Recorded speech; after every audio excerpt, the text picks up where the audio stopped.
सोमनाथ मंदिर गुजरात राज्य के सौराष्ट्र में स्थित प्रभास पाटन में अरब सागर के तट पर स्थित है। इसे हिंदुओं का सबसे पवित्र तीर्थ स्थलों में से एक माना गया है। सनातन धर्म में भगवान शिव के 12 ज्योतिर्लिंग है और सोमनाथ ज्योतिर्लिंग संसार का पहला ज्योतिर्लिंग है। सोमनाथ मंदिर को संसार का सबसे पुराना हिंदू मंदिर भी माना जाता है। इस मंदिर का इतिहास सदियों पुराना है। महाभारत और भागवत पुराण सहित विभिन्न ग्रंथों में सौराष्ट्र के प्रभास पाटन में समुद्र तट पर एक तीर्थ स्थल का उल्लेख है। भारत सरकार के पुरातत्व विभाग को वहां एक बस्ती होने के निशान भी मिले हैं। जहां बस्ती होती है वहां मंदिर तो होगा ही। अक्सर हम किसी मॉन्यूमेंट का जिक्र करते हैं तो ये बात जरूर होती है कि इसे कब और किसने बनवाया होगा, परंतु गुजरात के सौराष्ट्र का ये देव पाटन अपने निर्माण के मामले में एकदम यूनिक है। हिंदू मान्यताओं के अनुसार पहली बार इस मंदिर के स्ट्रक्चर को किसी मानव ने नहीं बल्कि चंद्रदेव ने अपनी उपासना के लिए बनाया था। वर्तमान सोमनाथ का पुनर्निर्माण भारत की आजादी के बाद हिंदू मंदिर वास्तुकला की मारू गुजर शैली में किया गया। आज के इस सोमनाथ मंदिर में 3 बड़े भाग हैं, जिन्हें गर्भगृह, सभा मंडप और नृत्य मंडप कहा जाता है। इसके गर्भगृह के गुंबद की ऊंचाई 150 फीट है। गुंबद की चोटी पर रखे अंड का वजन करीब 10 टन है। यहाँ आप सुबह 6 बजे से लेकर रात्रि 10 बजे तक भगवान भोलेनाथ के दर्शन कर सकते हैं। मंदिर परिसर से पहले ही आपको सैकड़ों हेक्टेयर भूमि पर बनी एक विशाल पार्किंग मिलेगी, जिसमें आप अपने वाहन को पार्क कर सकते हैं।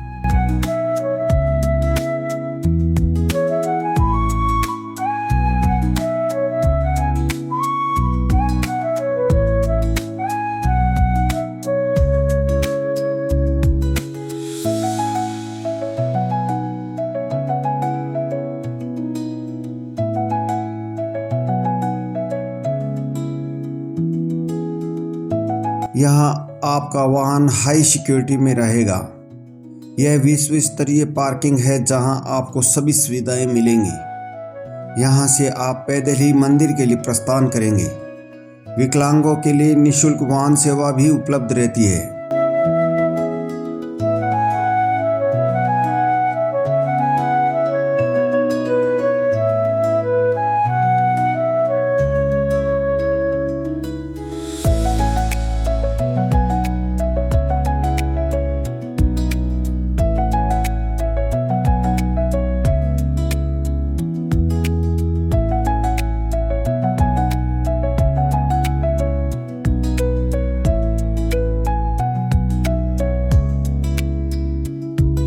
पार्किंग एरिया से बाहर निकलते ही और मंदिर परिसर में प्रवेश करने से पहले आपको एक शानदार स्टैचू दिखाई देगा।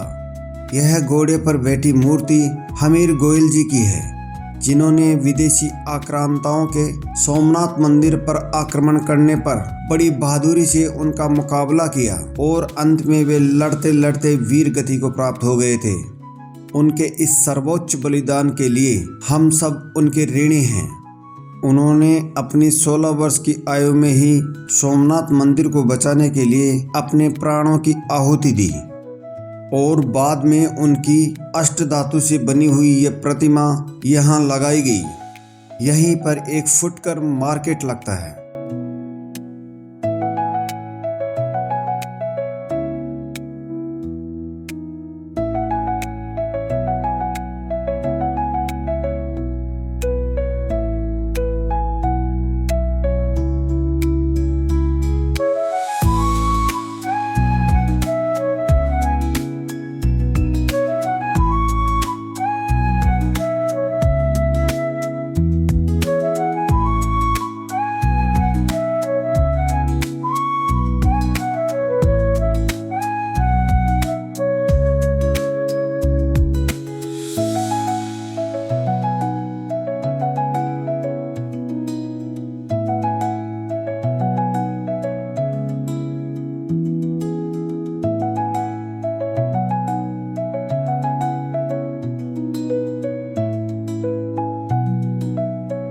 सोमनाथ मंदिर का कॉरिडोर बहुत विशाल है। भगवान शिव को समर्पित इस मंदिर का एक लंबा इतिहास रहा है। यह एक फेमस और हिस्टोरिकल हिंदू टेम्पल है जो कि भारत के पश्चिमी छोर पर लोकेटेड है।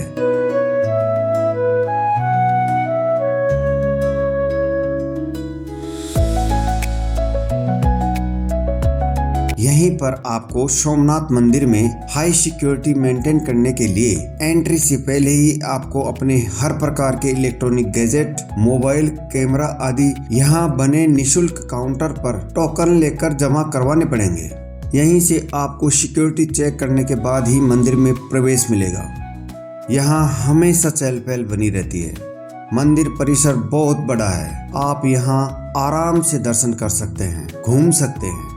दर्शनों के बाद आप मंदिर के पीछे जाकर दूर दूर तक फैले अरब सागर के नज़ारों को भी निहार सकते हैं। यहाँ एक गैलरी भी बनी हुई है जहाँ आपको समस्त 12 ज्योतिर्लिंगों के दर्शन करने को मिल जाएंगे। स्कंद पुराण के प्रभास खंड में वर्णितानुसार प्राचीन समय में दक्ष प्रजापति के 27 कन्याएं थी और उनका विवाह चंद्रदेव से हुआ था। लेकिन चंद्रदेव का रुझान उन 27 कन्याओं में केवल एक रोहिणी नामक कन्या पर ही था। बाकी 26 कन्याओं की लगातार उपेक्षा करने पर दक्ष प्रजापति ने चंद्रदेव को बहुत समझाने का प्रयास किया, लेकिन कोई विशेष प्रभाव नहीं पड़ा। इस पर दक्ष प्रजापति ने क्रोध में आकर चंद्रदेव को क्षय रोग होने का श्राप दे दिया, जिससे चंद्रदेव अपनी चमक और आभाग होने लगे। तो पूरी पृथ्वी समेत पूरे ब्रह्मांड का संतुलन बिगड़ने लगा। इस पर चंद्रदेव ने ब्रह्मा जी से अपने किए की माफी मांगी। तब ब्रह्मा जी ने बताया कि आपको पृथ्वी लोक पर प्रभास खंड में सरस्वती नदी के सागर संगम पर भगवान भोलेनाथ की उपासना करनी होगी। चंद्रदेव ने प्रभास में आकर शिवलिंग स्थापित कर वर्षों तक उपासना की। तब जाकर भोलेनाथ प्रकट हुए और उन्हें वरदान दिया कि अमावस्या के बाद शुक्ल पक्ष में आपकी वृद्धि होगी और आप पुनः प्रकाशमान हो जाएंगे। यहीं से पृथ्वीलोक में कृष्ण पक्ष और शुक्ल पक्ष की शुरुआत हुई। चंद्रदेव को सोमदेव भी कहा जाता है। चंद्र अर्थात सोम के आराध्य होने के कारण इनका नाम सोमनाथ कहा जाने लगा। मंदिर में कैमरा अलाउ नहीं होने के कारण आपको अंदर का दृश्य तो नहीं दिखा पाएंगे, लेकिन यहाँ बहुत सारे खूबसूरत नज़ारे हैं। हम उनसे आपको रूबरू जरूर करवा देंगे। दर्शनों के बाद आप यहाँ से निकलकर मंदिर के पीछे समंदर का दीदार कर सकते हैं। इसके लिए आपको यहाँ बने इस ओशियन व्यू गेट से होकर जाना होगा।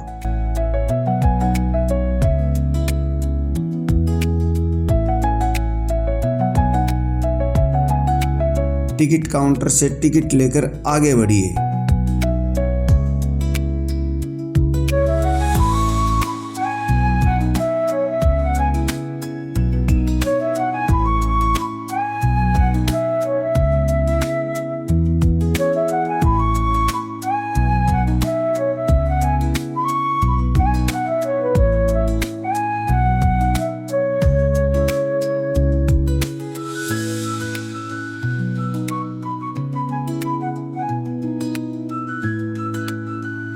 यहाँ पर बहुत बड़े एरिया में एक चौपाटी बनी हुई है।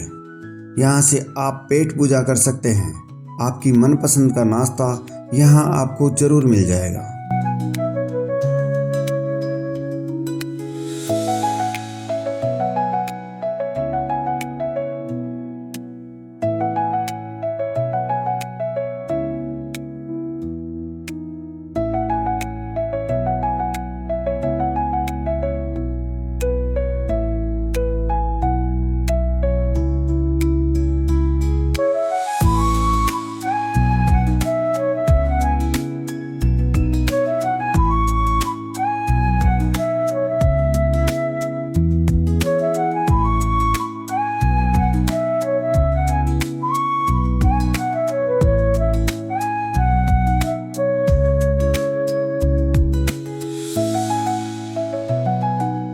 चौपाटी से फ्रेश और रिफ्रेश होकर जैसे ही आप आगे बढ़ेंगे, एक बहुत ऊंची हनुमान जी की प्रतिमा गहरे समुद्र को निहारती हुई नजर आएगी। यह रास्ता आपको सोमनाथ मंदिर के ठीक पीछे ले जाएगा।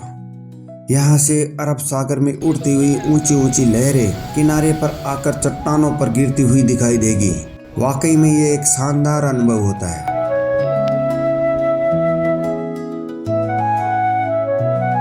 अरे रे रे, ऐसा नहीं कीजिए, ऐसा करके आप अपने आप को चोट भी लगवा सकते हैं। मंदिर परिसर में कैमरा अलाउ नहीं है तो क्या, यहाँ पीछे आकर वो कसर पूरी हो जाएगी। यहाँ से भी मंदिर के नज़ारे बेहद खूबसूरत लगते हैं। कुछ भी कहो, यहाँ पर लाखों की पब्लिक आती है, मगर फिर भी पूरे मंदिर परिसर में नाम मात्र की गंदगी भी आपको देखने को नहीं मिलेगी। इसके लिए मंदिर ट्रस्ट के साथ साथ यहाँ के शासन प्रशासन भी धन्यवाद के पात्र तो हैं ही। यहाँ पर एक फोटो पॉइंट भी बनाया गया है, जहाँ से बाबा सोमनाथ जी के मंदिर का खूबसूरत व्यू आप अपने आप के साथ कैमरे में कैद कर सकते हैं। इससे ये यात्रा आपको जिंदगी भर याद रहेगी। यहाँ बहुत सारे लोग अपनी फोटो खिंचवाते और सोशल मीडिया के लिए रील बनाते मिल जाएंगे। आप चाहो तो यहाँ साइकिलिंग का आनंद भी ले सकते हैं। जिंदगी की आपाधापी से दूर इस आध्यात्मिक जगह पर आप कुछ पल सुकून के बिता सकते हैं। अपने जमाने का ये बहुत भव्य मंदिर था, जिसमें सोने चांदी की मूर्तियां विराजमान थी। यह एक ऐसा मंदिर है जिसे सबसे ज्यादा बार लूटा गया और तोड़ा गया। विदेशी आक्रांताओं ने इस मंदिर को लगभग हर सदी में तोड़ा है, मगर सोमनाथ का यह मंदिर हर सदी में फिर से खड़ा हो जाता है। विदेशी आक्रांताओं के हथौड़े की चोट हो, चाहे चट्टान को भी पिघला देने वाले समंदर की खारे पानी की लहरें हों, सबको सहकर हमारा सोमनाथ आज भी अटल खड़ा है। यह मंदिर तीनों ओर से अरब सागर से घिरा हुआ है। गुजरात में आप यहाँ तक आ गए हो तो इन खूबसूरत प्लेसेस को भी विजिट कर सकते हैं। हनुमान जी का आशीर्वाद लेकर अब आप समुद्र को यहाँ से करीब से देख सकते हैं।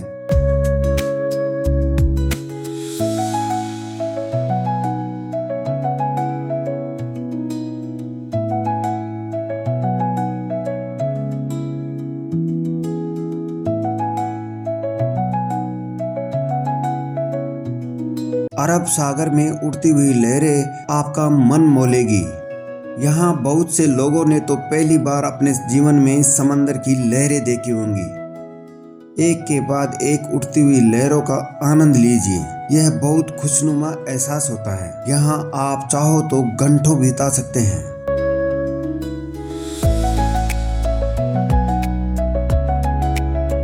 मनोरंजन के लिए यहाँ बहुत सारे साधन उपलब्ध हैं। आप ऊंट की सवारी कर सकते हैं, आप घुड़सवारी कर सकते हैं। यहाँ बहुत सारे लोग जमा हैं जो अपनी अपनी स्टाइल में एंजॉय करते हैं।